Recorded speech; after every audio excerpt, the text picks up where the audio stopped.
मेरी जिंदगी में दो ही चीजें कभी नहीं बदली, धुंधपुर की सुबह की धुंध और मेरी जिज्ञासा जो बड़े बड़ों को भी परेशान कर देती थी। मेरा नाम रिया है।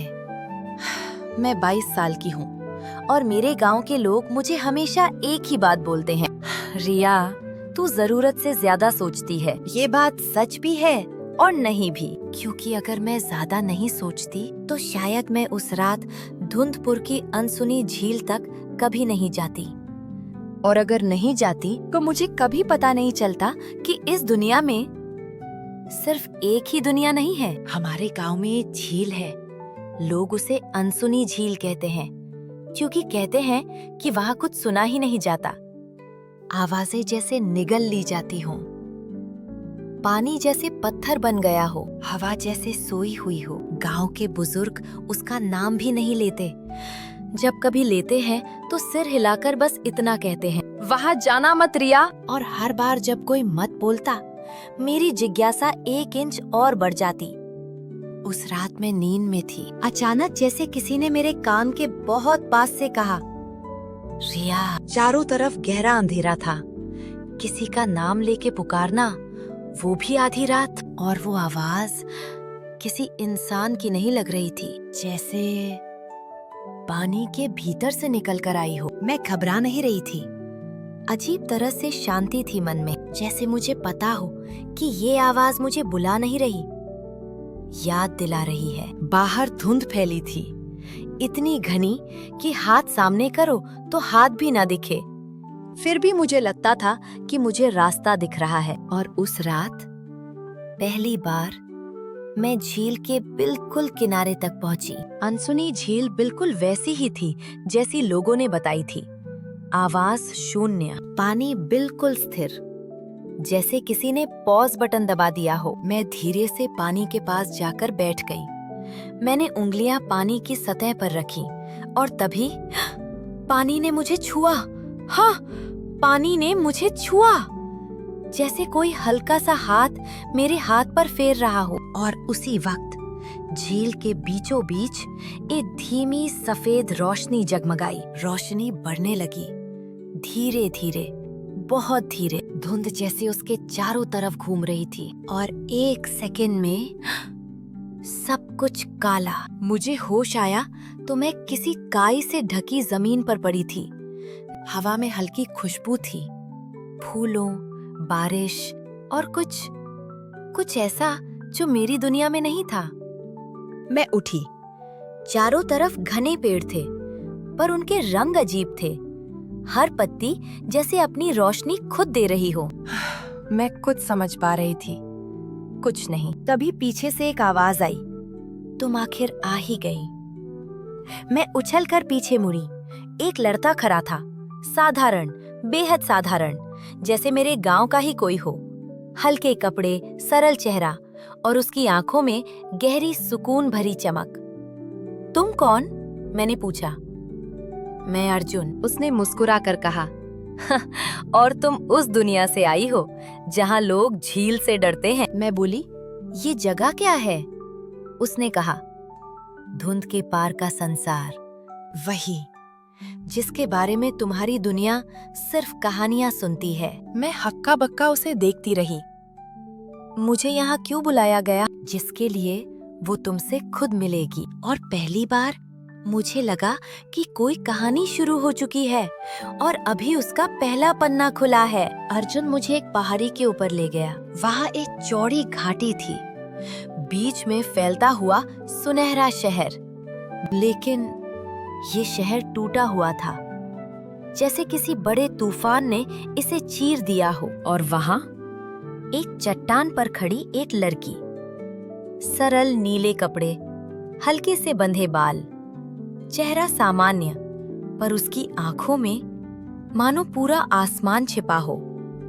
अर्जुन ने कहा, ये लीला है, हमारे राज्य की राजकुमारी। मैं चौंक गई, क्योंकि वो बिल्कुल साधारण लग रही थी। कोई ताज नहीं, कोई गहना नहीं, कोई राजसी चाल नहीं। हमारा राज्य 2 दुनिया के बीच था। लीला ने धीरे से कहा, तुम्हारी दुनिया और हमारी। अर्जुन और लीला ने मुझे बताया, सालों पहले उनके राज्य में एक रोशनी थी, शुद्ध, शांत और स्थिर, जिसे लोग आत्मा दीप कहते थे। वो दीप दोनों संसारों को जोड़ कर रखता था। लेकिन एक दिन दीप गायब हो गया और राज अंधकार में डूब गया। दीप कोई वस्तु नहीं है, लीला बोली। वो एक भावना है, एक ऐसी भावना जो सिर्फ एक इंसान में ही जल सकती है। कौन सी भावना? मैंने पूछा। सत्य, लीला बोली। पर वो सत्य जिसे देखना बहुत मुश्किल होता है। इससे पहले कि मैं कुछ और पूछती, अर्जुन बोला, और उस सत्य की कुंजी तुम हो। मैं घबरा गई। मैं? क्यों भला? क्योंकि तुम उन बहुत कम लोगों में हो जो डर से ज्यादा सवालों पर भरोसा करते हैं। लीला आगे बोली, रिया, तुम्हें यहाँ इसलिए बुलाया गया क्योंकि तुम में वो चीज है जो हमारे राज्य के लोगों में अब नहीं रही, सच्चाई का सामना करने की हिम्मत। मेरे पास बोलने के लिए कुछ नहीं था। अर्जुन और मैं जंगल की ओर निकले। लीला शहर में ही रुकी, कहकर कि उसे यहाँ कुछ तैयारियां करनी है। जंगल घना था, अजीब आवाजें आ रही थी।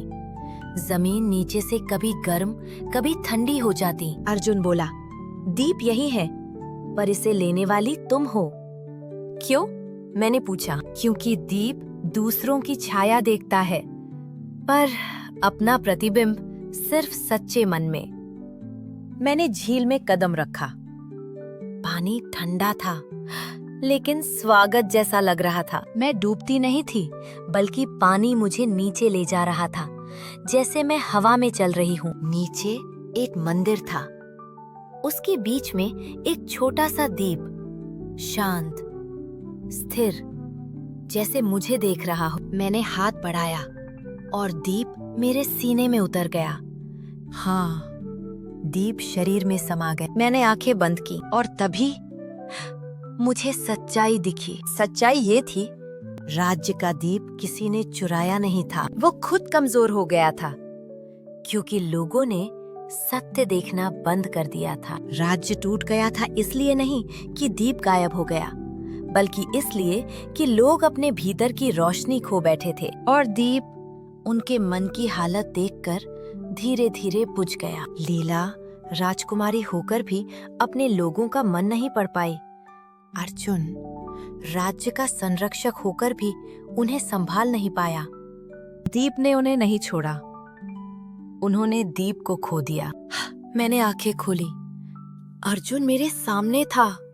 मैंने कहा, दीप को जलाने का तरीका राज्य को बदलना नहीं है, लोगों को बदलना है। अर्जुन मुस्कुराया। तुम समझ गए। जब मैं शहर वापस पहुंची, लोगों ने मुझे देखकर फुसफुसाना शुरू कर दिया। लीला मेरे पास आई। दीप कहाँ है? मैंने अपने दिल पर हाथ रखा। यहीं। लीला की आंखें भर आईं। क्या तुम इसे हमारे राज्य को लौटा दोगी? मैंने सिर हिलाया। राज्य को नहीं, लोगों को। मैंने अपनी हथेलियां खोली। सीने से एक हल्की रोशनी निकली, धीमी, कोमल, फैलती हुई। रोशनी धीरे धीरे शहर में उतरने लगी। हर घर, हर दीवार, हर टूटा पत्थर मानो जागने लगा। लोगों के चेहरों की परतों पर जमा अंधेरा हटने लगा, और राजकुमारी लीला पहली बार मुस्कुराई। अर्जुन बोला, तुम्हें लौटना होगा। मैंने पूछा, क्या मैं फिर आ पाऊंगी? वो बोला, जब तुम्हारे भीतर की रोशनी तुम्हें बुलाएगी। मैंने लीला को गले लगाया। वो बोली, तुमने हमारे राज्य की नहीं, हमारी सोच की मरम्मत की है। और उसी वक्त धुंध मेरे चारों ओर घूमने लगी। एक झटके में मैं अपनी दुनिया धुंधपुर की अनसुनी झील पर थी।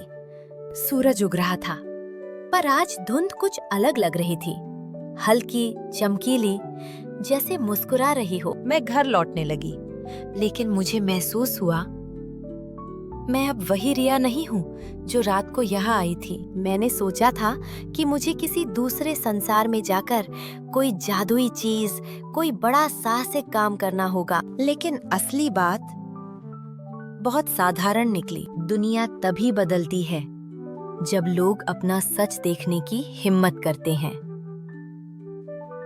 राज्य टूट इसलिए नहीं रहा था क्योंकि जादू खत्म हो गया था, बल्कि इसलिए क्योंकि उनका हिम्मत वाला हिस्सा खत्म हो रहा था। और दीप कभी बाहर था ही नहीं। दीप हमेशा मन में जलता है। अगर मन सच को देखना छोड़ दे तो कोई भी संसार टूट सकता है, चाहे वो कितना भी जादुई क्यों ना हो। अगर आपको रिया की ये कहानी पसंद आई हो तो लाइक जरूर करें और ऐसी ही रहस्यमयी कहानियों के लिए चैनल को सब्सक्राइब करना ना भूलें, क्योंकि याद रखिए, दीप बाहर नहीं, हमारे भीतर जलता है।